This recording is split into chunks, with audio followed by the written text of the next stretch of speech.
မေးချင်ရမေးဖြည့်ချင်ရဖြည့်စီစဉ်ကနေကြိုဆိုလိုက်ပါတယ်ဒီနေ့ကကျွန်တော်ကိုမေးချင်တာမေးထားတာဒီကိုကျွန်တော်ကပြန်ပြီးတော့ဖြည့်ပြီးတော့မှပဲဖြစ်ပါတယ်အဲ့ဒါကြောင့်မလို့ဒီဗီဒီယိုကိုကြည့်မယ်ဆိုရင်တော့ပထမဆုံးအနေနဲ့အုံနှောက်လေးကိုအပြည့်ခဏတော့ထုတ်ထားဖို့အတွက်ကျွန်တော်ကတော့ပြောလိုပါတယ်အဲ့တော့ဗီဒီယိုလေးကိုစလိုက်ကြအောင်ကဲဒီတော့မေးထားတာလေးတောက်ကြည့်လိုက်မယ်ပေါ့ဗျာကဲပထမဆုံးမေးခွန်းပါဗျာမနေ့ကဗီဒီယိုကြောင့်လည်းမီတွန်းရဲ့စိတ်ဓာတ်ကိုအားချမိတယ်တဲ့လူငယ်ကိုမနေရတဲ့ခင်မှာမီတွန်းလိုလူမျိုးကထိတ်ဆုံးကနေစူးစမ်းနေပါတယ်လို့လူကြီးတွေကိုသိစေချင်မိတယ်တဲ့ fighting ပါတယ်ဟုတ်ကဲ့ပါခင်ဗျာကျွန်တော်လည်းစူးစမ်းနေပါတယ်အဲ့ဒါကြောင့်မလို့ fighting ပါပထမဆုံး comment က easy လေးဖြစ်သွားတယ်တော်သေးတယ်ပေါက်ရရတယ်မမေးပါဘူးလို့ပဲစူတောင်းတယ်ပေါ့နော်အရင်ကနေဗီဒီယိုတွေလိုအရင်ကဗီဒီယိုတွေလိုပြင်တင်ပါအိုက်ရောရတယ်ဟုတ်ကဲ့စူးစမ်းပါမယ်အရင်ကဗီဒီယိုတွေလိုပြင်တင်ပေးပါမယ်ဗျပြပြချင်းချင်းလေးပေါ့ဗျာပြပြရှင်ရှင်လေးပေါ့အိုက်ရောရဲ့အသက်ကရဲ့ဟောအဲ့တော့အသက်ဘလောက်ကဆော့တာလေးတဲ့ဘလောက်ကဆော့တာလေးဆိုတော့10တန်း10တန်းလောက်ကဆို10တန်းကို9တန်းလောက်ကပေါ့နော်9တန်းလောက်ကဆိုတော့ခဏလေးပေါ့နော်4 5 6 9 8 9 10 11 12 13 14 15 16 19 18 19ဟာဟောအသက်16လောက်ကဆော့တာပေါ့နော်အသက်16ဟုတ်တယ်အသက်16လောက်ကဆော့တာပေါ့နော်မိုဘိုင်းလေးကြောင့်အသက်16လောက်ကဆော့တာပါ favorite song နဲ့ favorite song ကတော့ကိုရီမွန်ရဲ့ခြံခဲ့တဲ့ရှင်ပါကိုကအနာဂတ်မဲ့သူပါဟုတ်တယ်ဒီ favorite food တဲ့ favorite food ကတော့အကြိုက်ဆုံးစားတာကိုပြောပါဆိုလို့ရှိရင်တော့စက်တဲ့စားစာကြီးကြိုက်ပါတယ်အဲ့လိုပါပဲ favorite movie ကတော့မြန်မာနိုင်ငံမှာဆိုလို့ရှိရင်တော့ကြောက်တင်မိုးနဲ့မိုးထားတဲ့အိမ်ဆိုတဲ့စကားပေါ့နော်ကြိုက်တယ်ပေါ့နော်ခုလောလောဆယ်ပြန်ကြီးပြစ်နေတယ်မိုက်တယ်မြန်မာကားရဲ့ထဲမှာလူတော်တော်များများသုံးထားတယ်တော်မိုက်တယ်ပေါ့နော်ဝေဖန်လီကန်အောင်လေလူအချက်တွေရှိရဆိုပေမဲ့အဲ့ကားရောက်ဆောင်းဝမ်းကြည့်လို့ကောင်းတယ်ရီလဲရီရတယ်ပေါ့နော်အဲ့တော့ကြည့်နေခြင်းပါရဲ့ကားလဲ international မှာဆိုရင်တော့ Marvel ကားထွက်တဲ့ဇာတ်ကားတွေကိုကြိုက်ပါတယ်နောက်ထွက်တဲ့ကားတွေမဟုတ်ဘူးအရင်တော့ Marvel ကိုဘယ်နေရာမှာစပြီးကြိုက်သွားလဲဆိုတော့ Marvel ရဲ့ Iron Man movie မှာဆောင်းဝမ်းကြိုက်သွားတာမိုက်ပါတယ် DC fan လေးတွေကလည်း DC မှာ The Night Batman ကိုကြိုက်ပါတယ်အဲ့တော့DC fan လေးပြောပါဘရိုရဲ့ဒီရက်ပိုင်းတော့ဘာလို့ဖြစ်လဲဆိုတော့ကျွန်တော်ဗီဒီယိုတွေတအားလုပ်ဖြစ်ပါတယ်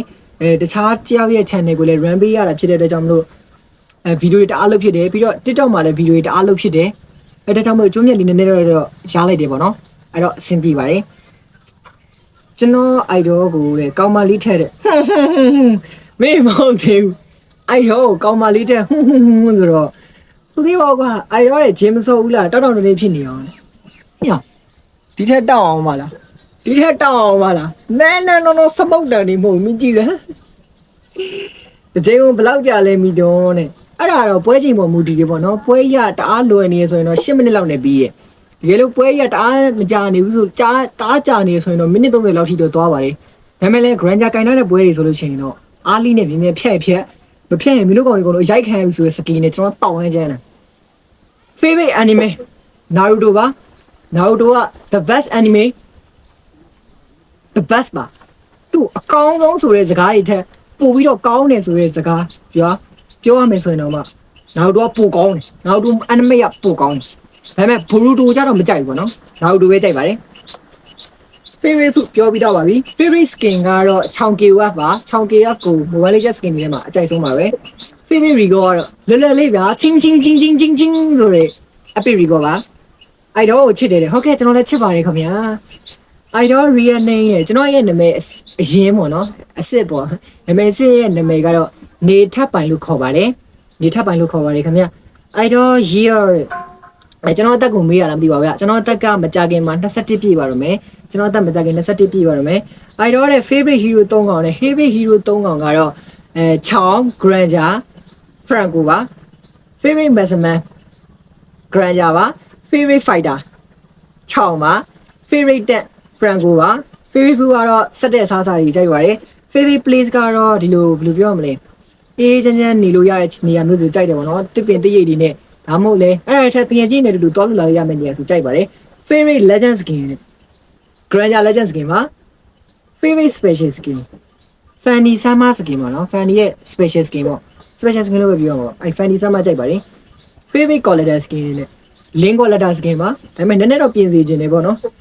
idol အရက်တဲ့ကျွန်တော်အရက်က9ပေ6လမှရှိပါတယ်ဒါပေမဲ့အခုတော့အရက်နည်းနည်းပိုရှိလာတော့မသိဘူးပေါ့နော်9ပေ6လမှရှိပါတယ် favorite YouTuber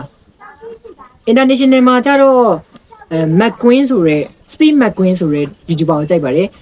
local မှာဆိုလို့ရှိရင်တော့ ကျွန်တော်ရဲ့ idol ကိုရှိုင်းလေးကိုကြိုက်ပါတယ်ကိုရှိုင်းလေးအခု YouTuber ဖြစ်သွားပြီဗျာဒါမပြောနဲ့ကိုရှိုင်းလေးပဲကြိုက် favorite mobile legend YouTuber favorite mobile legend YouTuber ဆိုခုတလောသဘောကျနေရတဲ့ YouTuber တွေဆိုလို့ရှိရင်ကျွန်တော်တကယ်ချင်း smile ရှိမယ်ပြီးတော့ကျွန်တော်တို့ရဲ့အကို Adri ရှိမယ်သူတို့နှစ်ယောက်တည်းနဲ့သဘောကျနေတဲ့ထဲမှာပါတယ်ပေါ့နော်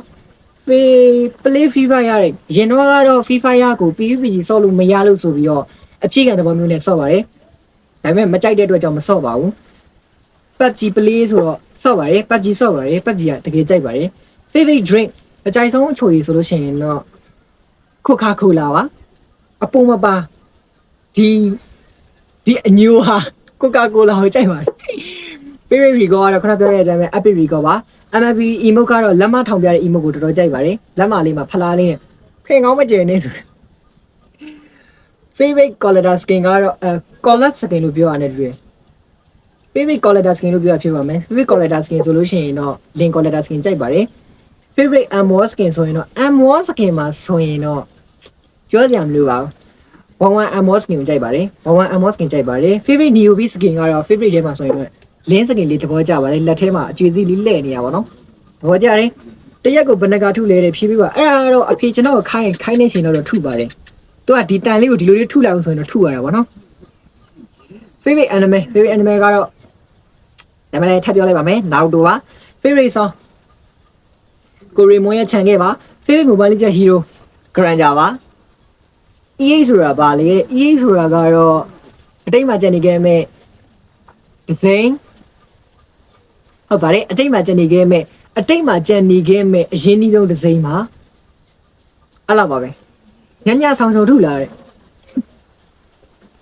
လက်ကိုတူနဲ့ထုမိမှာဗောမိုက်တယ်ဟုတ်ကဲ့ပါအချစ်ဆိုတာပါလေမော်စမိုင်းကအချစ်ဆိုတာပါလေတဲ့ချစ်ဆိုတာကတော့ကိုချစ်ရတဲ့သူပျော်ရွှင်အောင်ထားခြင်းတာဒါမှမဟုတ်ရင်လေချစ်ကနည်းနည်းလေးနေတယ်ဗောနော်တယောက်နဲ့ခံယူချက်ချင်းလည်းမတူဘူးအဲဒါကြောင့်မို့နည်းနည်းကောပါတော့ကွဲလဲကောင်းကွဲလဲနိုင်တယ်ချစ်ကိုကျွန်တော်ဘယ်လိုမြင်လဲလို့မေးရင်တော့ချစ်ကကိုချစ်ရတဲ့သူပျော်ရွှင်အောင်ထားခြင်းတာမျိုးကိုချစ်ရတဲ့သူပျော်ရွှင်အောင်မြင်နေရတာမျိုးအဲ့အတွက်ကိုရင်ကိုရမယ်ဆိုရင်တော့မှသူပျော်နေတာကိုမြင်နေရရင်ကျင်တတ်တာမျိုးအဲ့ဒါကိုတော့ကျွန်တော်ကတော့အချစ်လို့ခံယူရယ်ပြီးတော့ကိုကြောင့်သူ့ကိုပျော်စေချင်တာကိုလည်းအချစ်လို့ခံယူရယ်မနောက်ချက်ပဲနေခြင်းကလည်းချစ်ချင်းတစ်မျိုးပါပဲအဲ့လောက်ဆိုရင်တော့မင်းလည်းနားလည်လောက်ပါပါစမိုင်းရကျွန်တော်တေးပေါက်နေရမဟုတ်ဘူးတဲ့ဘေးရောက်နေတာဟုတ်တယ်ကျွန်တော်လည်းဘေးရောက်နေတာစန်ဒေးမှာတင်မှာဆိုတော့တဲ့ကျောင်းတက်ရလာတယ်မဟုတ်ပါဘူးစန်ဒေးမှာတင်မယ်ဆိုတာကဒီလိုတနေ့ဝင်နေကြတော့မင်းတို့အားတယ်လေကွာအဲ့တော့မင်းတို့ဗီဒီယိုကြည့်နိုင်တယ်အဲ့တော့ငါ view များရတယ် idea တုံးလိုက်တယ်ဒါပေမဲ့လာကြည့်မဲ့ပုံနေမဟုတ်ပါဘူးယောက်ျားချင်းစိတ်ဝင်စားလာတယ်ယောက်ျားချင်းဘယ်တော့မှစိတ်ဝင်စားခဲ့ပါဘူးအကြိုက်ဆုံး YouTuber နဲ့ကိုရှိုင်းလေးပါဒုတိယကိုဘဝနဲ့ရင်းပြီးချစ်ဖူးလာတဲ့ချစ်ဖူးတာဗောမချစ်ဖူးပဲနေမလားဘဝနဲ့ရင်းပြီးချစ်ဖူးလို့စုပ်ပြတ်တတ်နေအောင်လည်းခံစားဖူးပါတယ်ဒါမှလည်းပြောင်းနေရတာပေါ့ဟုတ်တယ်မလားတေးပြီမသေးပါနဲ့ကျွန်တော်တယောက်လုံးရှိနေသေးတယ်တေးစရာမလိုဘာလုပ်တာလေဘာလို့မလုပ်ပါဘူး YouTuber လုပ်ပါတယ်ဗီဒီယိုလုပ်ပါတယ်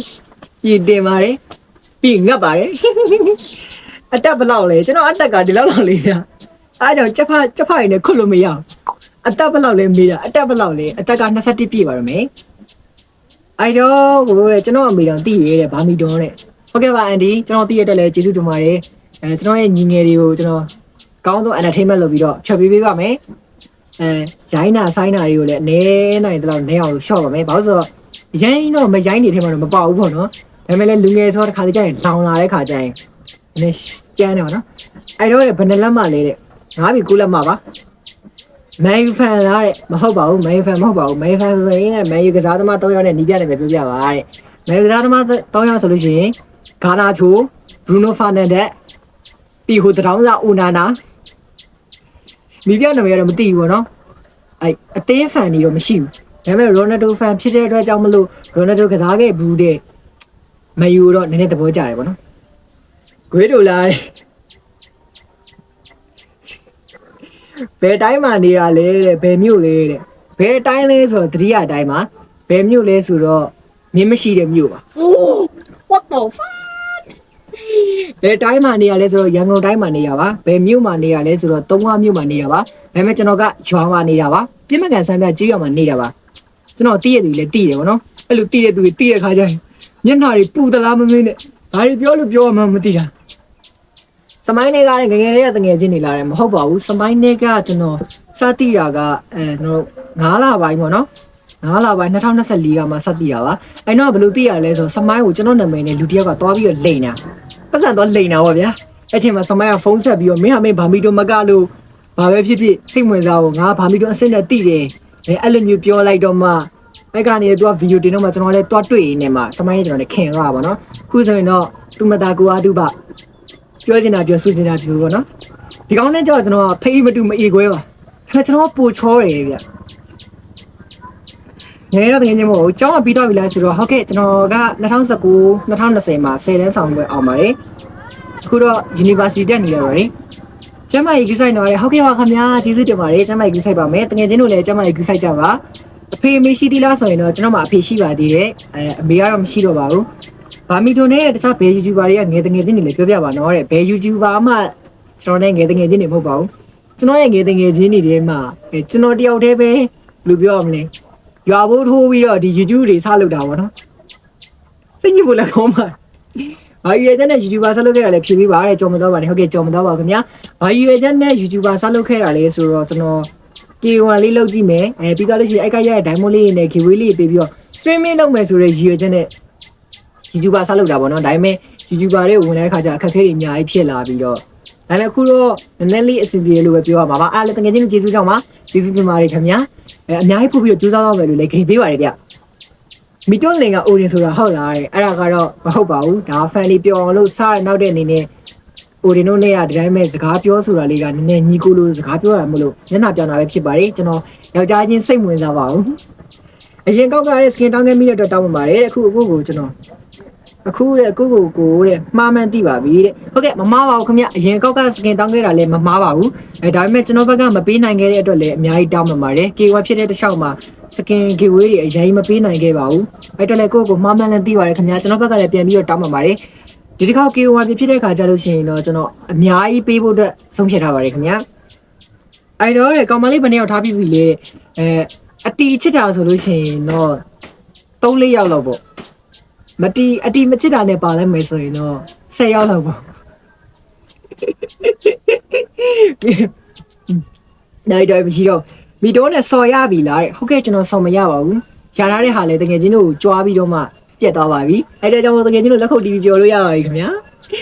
အတီမေးတာတော့ဟုတ်ကဲ့အတီဖြေတာပါကျွန်တော်မှကောင်းပါလိမ့်မရှိပါဘူးအဲ့ဒါလည်းတိတ်ပြီးစိတ်ဝင်စားတော့ပေါ့နော်ကျွန်တော်ရဲ့ viewer တွေကျွန်တော်ရဲ့ချစ် fan တွေအတွက်ပဲကျွန်တော်ပျော်ထားပါတော့မယ်ဗျ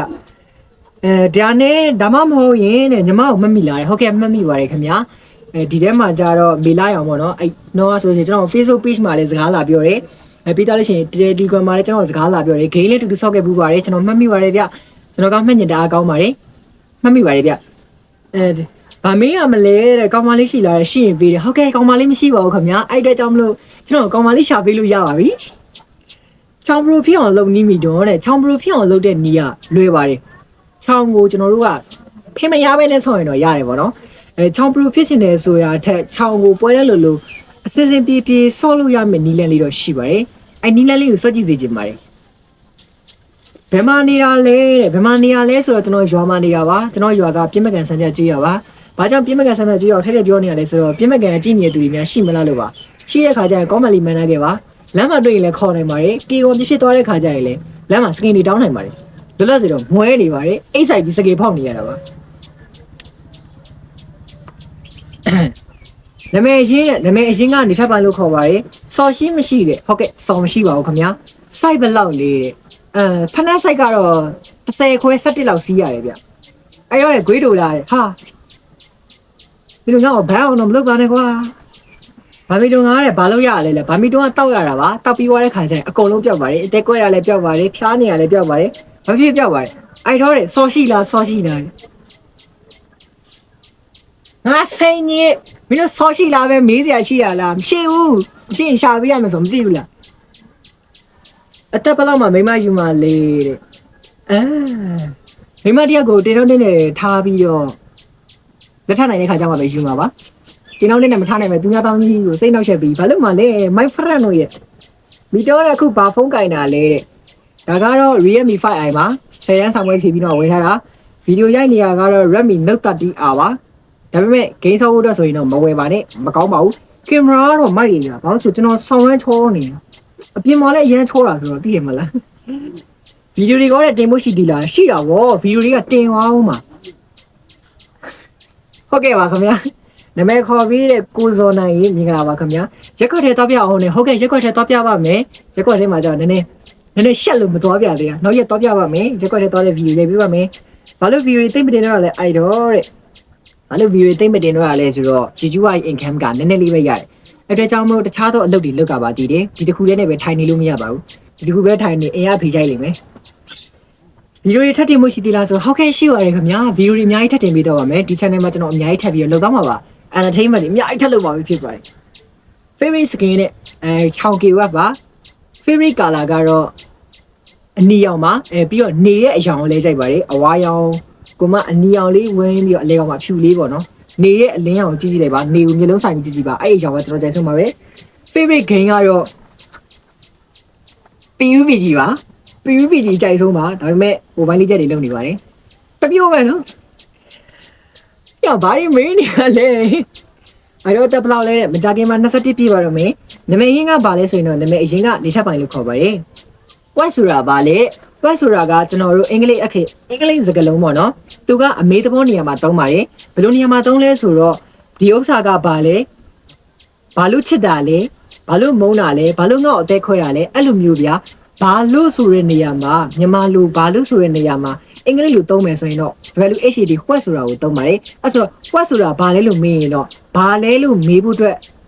နေရာမှာသုံးပါတယ်ဟာတော့စော်ထားဘူးလားတဲ့နာမည်ကဘာတူလဲစော်ကတော့ထားဘူးတာပါမင်းတို့ကလေနာမည်ကတော့ပြောဘူးဘာလို့ပြောမှာပြည်ချင်းအိမ်လာခဲ့အိုင်ဒေါရဲ့အိုင်ဒေါကဘာတူလဲဟာ legendary မြန်မာနိုင်ငံရဲ့ပထမဆုံး caster ကိုရှိုင်းလေး legend နော်ကိုရှိုင်းလေးပါအိုင်ဒေါကတော့ကိုရှိုင်းလေးပေါ့နော်ပြောင်းရဲရအောင်လေဘာဒီမေးမှလည်းမသိပါ bro ကလေကိုရီးယားမင်းသားဂုတ်ဆွေးနဲ့တူတယ်တော်သေးရောမီတုံကလူလားဟင်းနေဘယ်လိုဖြစ်လို့လူပြစ်မှာလဲကျွန်တော်နှက်သားကျွန်တော်အရန်ချောတဲ့နှက်သားကျွန်တော်ချောတာကျွန်တော်ပဲရှိတယ်တဘောပေါက်ကောင်းကြီးရဲ့မင်္ဂလာပါတဲ့ Minecraft ဆော့မယ်ဆိုရင် Telegram လာ join နေဟုတ်ကဲ့ပါခင်ဗျာကျွန်တော် Minecraft လေးသင်ပေးပါဘာလို့လဲဆိုတော့ကျွန်တော် Minecraft မဆော့တတ်ပါဘူးကျွန်တော်ရဲ့ fan တွေထဲမှာ Minecraft ဆော့ပြီးတော့ Minecraft video ကြည့်ချင်တဲ့သူတွေရှိပါတယ်အဲ့ဒါကြောင့်မလို့ဖြစ်နိုင်တော့ Minecraft video တွေလုပ်ချင်ပါတယ်မဆော့တတ်ဘူးမောလိုက်အကြိုက်ဆုံးစကင်6K watt ပေါ့နော်ဒါပေမဲ့ PUBG မှာဆိုလို့ရှိရင်တော့ M416 Glacier Jaeger skin အကြိုက်ဆုံး game 3မျိုးတဲ့ PUBG Mobile Legends ပြီးတော့လို့ရှိရင်တော့ Battle Royale shooting game တွေပါအကြိုက်ဆုံးမြန်မာကတော့ဘာလို့တော့မရှိပါဘူးဒါပေမဲ့ကွန်တီတိုရိုက်တဲ့ကားတွေတို့ဘာလို့ကြိုက်တယ်ပေါ့နော်အခုလောလောဆယ်ဘာကားကြည့်ရတယ်ကြိုက်နေလဲဆိုတော့တောင်းနေမိုးနဲ့မိုးထားတဲ့အိမ်ပေါ့နော်အဲ့စကားလေးကြည့်ကြည့်ပါတကယ်မိုက်ပါတယ်ဒါပေမဲ့အုံနောက်လေးခဏထုတ်ပြီးတော့ကြည့်ပေါ့နော်အကြိုက်ဆုံး YouTuber တဲ့ကိုရှိုင်းလေးပါရင်တော့ကိုရှိုင်းလေးက YouTube လုပ်ပေါ့နော်ဒါပေမဲ့ခု YouTube မှာသူ့ရဲ့ဗီဒီယိုတွေတင်နေပြီအဲ့တော့သူ့ YouTuber စင်းနဲ့ထည့်လို့ရသွားပြီအဲ့ဒါကြောင့်မို့ကြိုက်ဆုံးကတော့ကိုရှိုင်းလေးပါပောက်ကလေးမမေးနဲ့နော်ဟာရော not တော့လည်းကြည့်ဦးမင်းတို့မဟုတ်သေးဘူးနော်မဟုတ်သေးဘူးမိုဘိုင်းလေးချက်ထဲကတဲ့ bro တန်တယ်လို့ထင်ရတဲ့စကင်နဲ့ဝယ်ပြီးမှနောင်နောက်ရသွားတဲ့စကင်တဲ့မိုဘိုင်းလေးချက်ထဲမှာတန်တယ်လို့ထင်ရတဲ့စကင်ကတော့ 6K watt ပါ 6K watt ပါဝယ်ပြီးမှနောင်နောက်ရတဲ့စကင်ရေလို့တော့မရှိဘူးနော်ဒါပေမဲ့ဝယ်ပြီးတော့မှနောင်နောက်ရခဲ့တဲ့စကင်ကတော့အော်လင်းနီယိုပြီးစကင်ဝယ်ပြီးတော့မှနောင်နောက်ရပါတယ်ဘာလို့နောင်နောက်ရလဲဆိုတော့ငကိုတွေကလင်းကရင်ဓာမကောက်တတ်ပါဘူးဆိုအဲ့စကင်ကြီးနဲ့ဓာကောက်ကတောက်ရမ်းလေးပင်ပြီးတော့ဓာကောက်လို့မရတော့အဲ့အတွက်ကြောင့်မလို့အဲ့စကင်ဝယ်ပြီးမှမတန်ဘူးလို့ခံစားတယ်မိုဘိုင်းလေးချက်ကိုဘယ်ချိန်ကလေးကစဆော့တာလဲဆိုရင်တော့2018လောက်ကစဆော့တာပါဟုတ်ပါတယ်2018လောက်ကစဆော့တာပါ2018အေးမို့2018ကုန်ကန်ဒီပေါ့နော်အဲ့တော့ကဆော့တာပေါ့နော် big fan တော့တဲ့ဟုတ်ကဲ့ကျေးဇူးအများကြီးတင်ပါတယ်ခင်ဗျာအဲ့တော့တဲ့ name ခေါ်တဲ့ ADAM ဆိုတော့ Adam လို့ခေါ်လို့ရမလားပြပြမင်္ဂလာပါခင်ဗျာ bro တဲ့ဝေးလို့လားအေးဟုတ်တယ်လောက်လေးရှိရလောက်လေးပါတလားလေးလက်သေးကုန်လောက်လေးအဲ့တော့ name ခေါ်တဲ့bro တဲ့ဘောမန်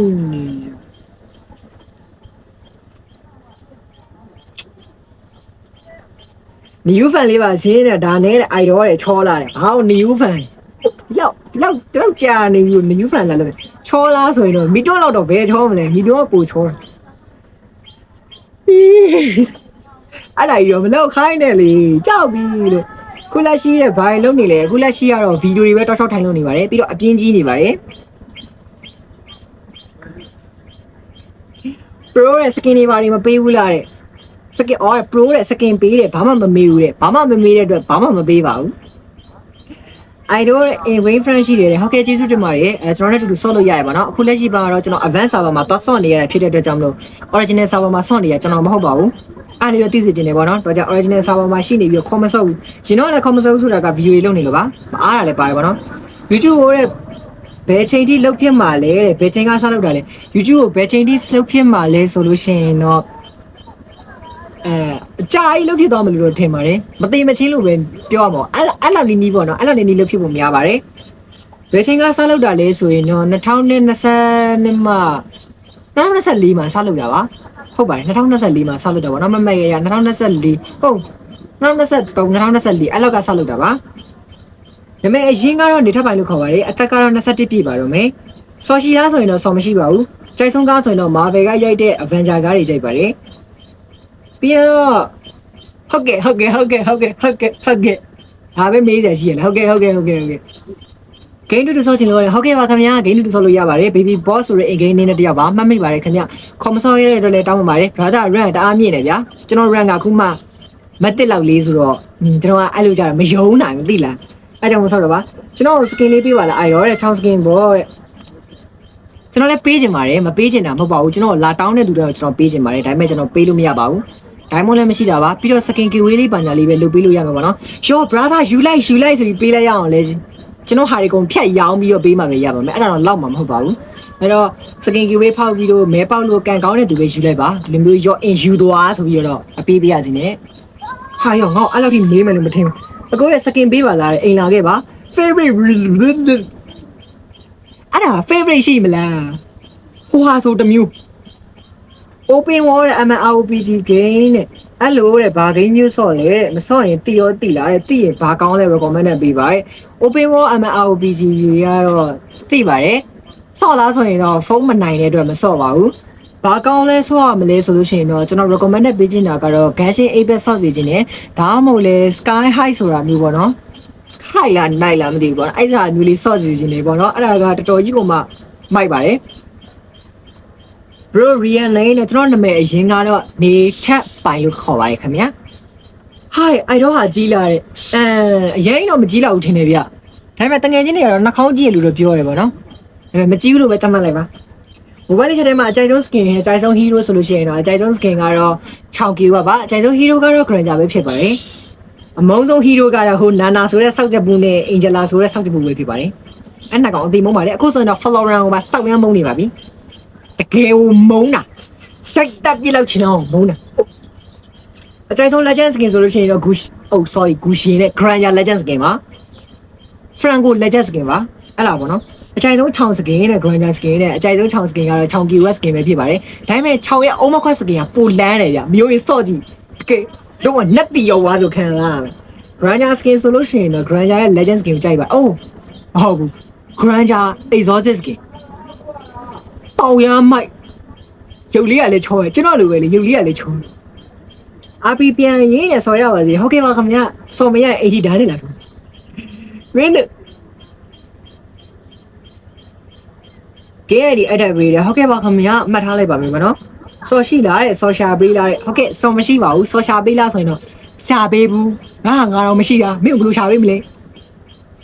မိတော့နဲ့ညမပေးမှလား